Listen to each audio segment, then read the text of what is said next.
से भी कई भावनाओं और स्मृतियों से भरा हुआ है, कई बातों को अपने आप में समेटे हुए हैं। स्वामी जी ने शतायु जीवन के काफी करीब ही अपना शरीर त्यागा था। मुझे सदैव उनका आशीर्वाद मिला, उनके सानिध्य का अवसर मिलता रहा। ये मेरा सौभाग्य है कि आखिरी पल तक मेरा उनसे संपर्क बना रहा। एक बालक पर जैसे स्नेह बरसाया जाता है, वो वैसे ही मुझ पर स्नेह बरसाते रहे। आखिरी पल तक उनका मुझ पर आशीर्वाद बना रहा और मैं ये अनुभव करता हूं कि स्वामी जी महाराज अपने चेतन स्वरूप में आज भी हमें अपने आशीर्वाद दे रहे हैं। मुझे खुशी है कि उनके जीवन और मिशन को जन जन तक पहुंचाने के लिए आज 2 स्मृति संस्करण, चित्र जीवनी और डॉक्यूमेंट्री में भी रिलीज हो रही है।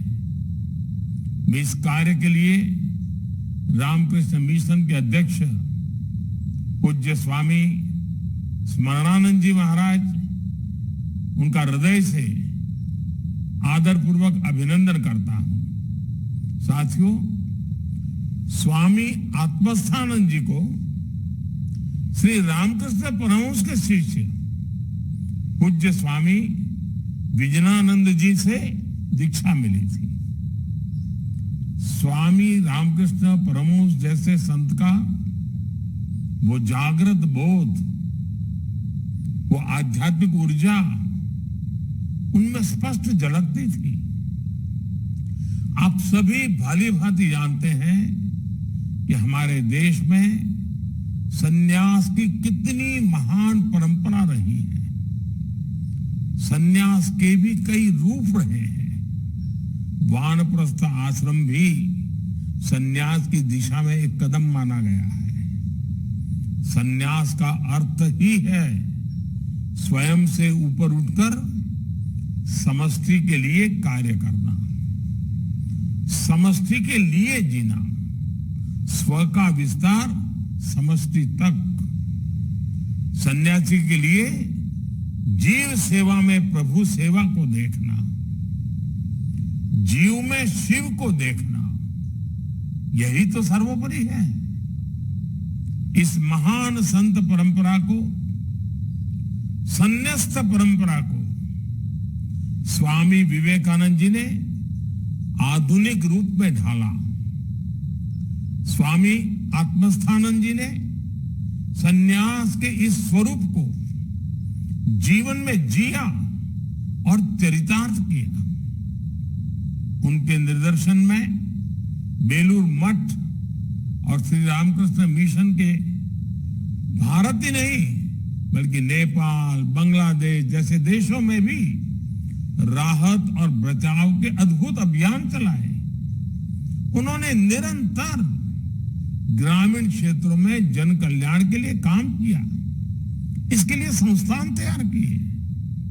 आज ये संस्थान गरीबों को रोजगार और जीवन यापन में लोगों की मदद कर रहे हैं। स्वामी जी गरीबों की सेवा को, ज्ञान के प्रचार प्रसार को, इससे जुड़े कामों को पूजा समझते थे। इसके लिए मिशन मोड में काम करना, नई संस्थाओं का निर्माण करना, संस्थानों को मजबूत करना, उनके लिए ये रामकृष्ण मिशन के आदर्श थे। जैसे हमारे यहां कहते हैं ना कि जहां भी ईश्वरीय भाव है वही तीर्थ है, ऐसे ही जहां भी ऐसे संत हैं वहीं मानवता, सेवा, ये सारी बातें केंद्र बिंदु में रहते हैं। स्वामी जी ने अपने संन्यास जीवन में ये सिद्ध करके दिखाया। साथियों, सैकड़ों साल पहले आदि शंकराचार्य हो या आधुनिक काल में स्वामी विवेकानंद, हमारी संत परंपरा हमेशा एक भारत श्रेष्ठ भारत का उद्घोष करती रही है। रामकृष्ण मिशन की तो स्थापना एक भारत श्रेष्ठ भारत के विचार से जुड़ी हुई है। स्वामी विवेकानंद ने इसी संकल्प को मिशन के रूप में जिया था। उनका जन्म बंगाल में हुआ था, लेकिन आप देश के किसी भी हिस्से में जाइए, आपको ऐसा शायद ही कोई क्षेत्र मिला जहां विवेकानंद जी गए न हो या उनका प्रभाव न हो। उनकी यात्राओं ने गुलामी के उस दौर में देश को उसकी पुरातन राष्ट्रीय चेतना का एहसास करवाया, उसमें नया आत्मविश्वास फूंका। रामकृष्ण मिशन की इसी परंपरा को स्वामी आत्मस्थानंद जी ने अपने पूरे जीवन आगे बढ़ाया। उन्होंने देश के अलग अलग हिस्सों में अपना जीवन खपाया, अनेक काम किए, और जहां भी वो रहे वहां पूरी तरह रच बस गए। गुजरात में रहकर वो इतनी अच्छी गुजराती बोलते थे, और मेरा तो सौभाग्य रहा कि जीवन के अंत काल में भी जब उनसे बात होती थी तो गुजराती में होती थी।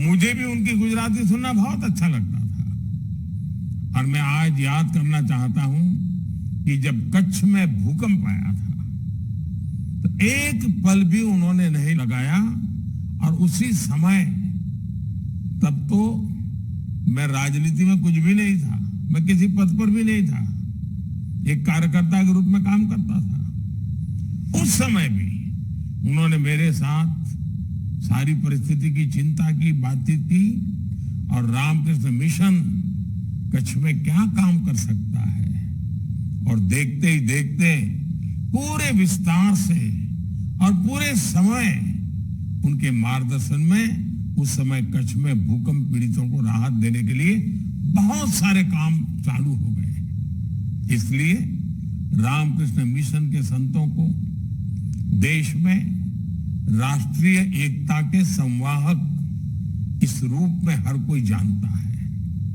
और जब वो विदेश जाते हैं तो वो वहां भारतीयता का प्रतिनिधित्व करते हैं। साथियों, रामकृष्ण मिशन की ये जागृत परंपरा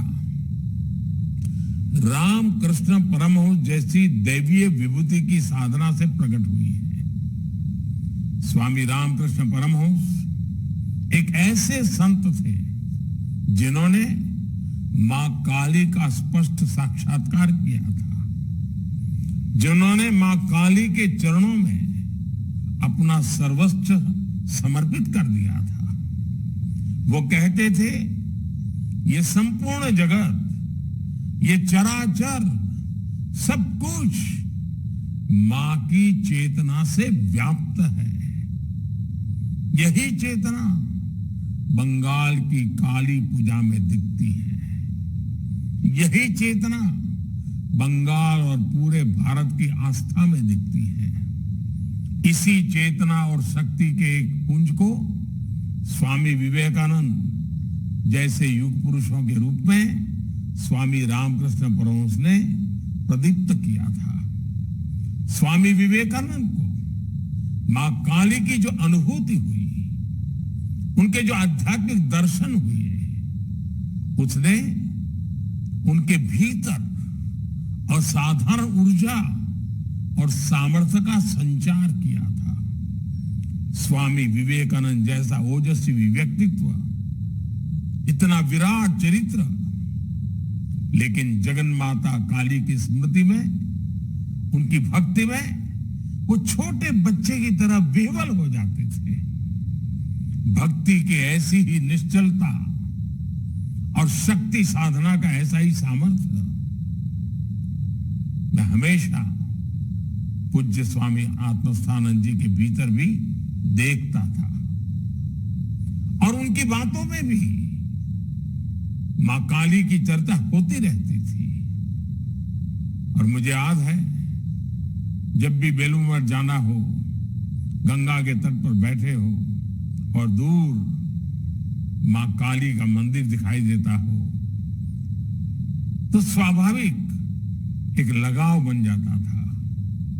जब आस्था इतनी पवित्र होती है तो शक्ति साक्षात हमारा पथ प्रदर्शन करती है। इसलिए मां काली का वो असीम आशीर्वाद हमेशा भारत के साथ है। भारत इसी आध्यात्मिक ऊर्जा को लेकर आज विश्व कल्याण की भावना से आगे बढ़ रहा है। साथियों, हमारे संतों ने हमें दिखाया है कि जब हमारे विचारों में व्यापकता होती है तो अपने प्रयासों में हम कभी अकेले नहीं पड़ते। आप भारतवर्ष की धरती पर ऐसे कितने ही संतों की जीवन यात्रा अगर आप देखेंगे, जिन्होंने शून्य संसाधनों के साथ शिखर जैसे संकल्पों को पूरा किया। यही विश्वास, यही समर्पण मैंने पूज्य आत्मस्थानंद जी के जीवन में भी देखा था। उनसे मेरा गुरु भाव का भी संबंध रहा है। मैंने उन जैसे संतों में निष्काम होकर 100% समर्पण के साथ खुद को खपाने की सीख ली है। इसलिए मैं कहना चाहता हूं, जब भारत का एक व्यक्ति, एक ऋषि इतना कुछ कर सकता है, तो हम 130 करोड़ देशवासी सामूहिक संकल्पों से कौन सा लक्ष्य है जो पूरा नहीं कर सकते। संकल्प की शक्ति को हम स्वच्छ भारत मिशन में भी देखते हैं। लोगों को विश्वास नहीं होता था कि भारत में इस तरह का मिशन सफल हो सकता है, लेकिन देशवासियों ने संकल्प किया और परिणाम दुनिया देख रही है। डिजिटल इंडिया का उदाहरण भी हमारे सामने है। डिजिटल पेमेंट्स की शुरुआत के समय कहा जाता था कि ये टेक्नोलॉजी भारत जैसे देश के लिए नहीं है, लेकिन आज वही भारत डिजिटल पेमेंट्स के क्षेत्र में वर्ल्ड लीडर बनकर उभरा है।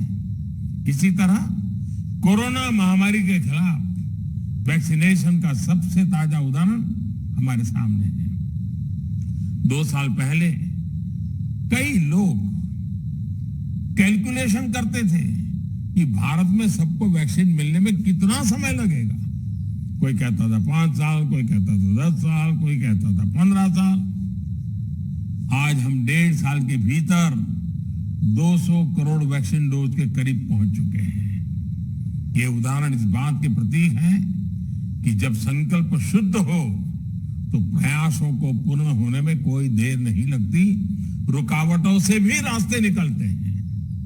मुझे विश्वास है कि हमारे संतों के आशीर्वाद और उनकी प्रेरणा देश को इसी तरह मिलती रहेगी।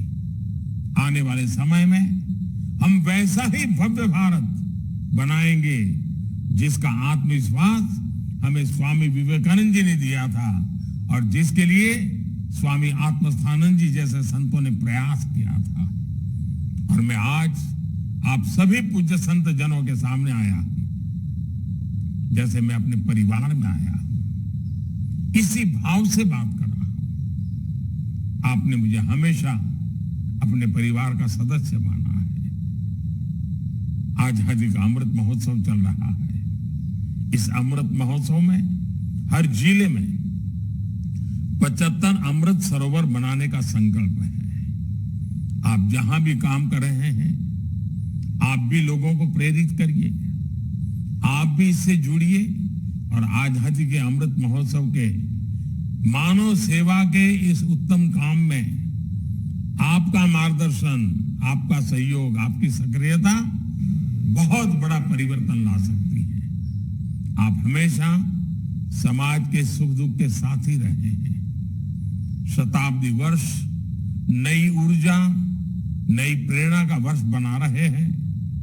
आजादी का अमृत महोत्सव देश में कर्तव्य भाव जगाने में सफल हो, इन सब में हम सबका सामूहिक योगदान एक बहुत बड़ा परिवर्तन ला सकता है। इसी भाव के साथ आप सभी संतों को एक बार फिर मेरा प्रणाम, बहुत बहुत धन्यवाद।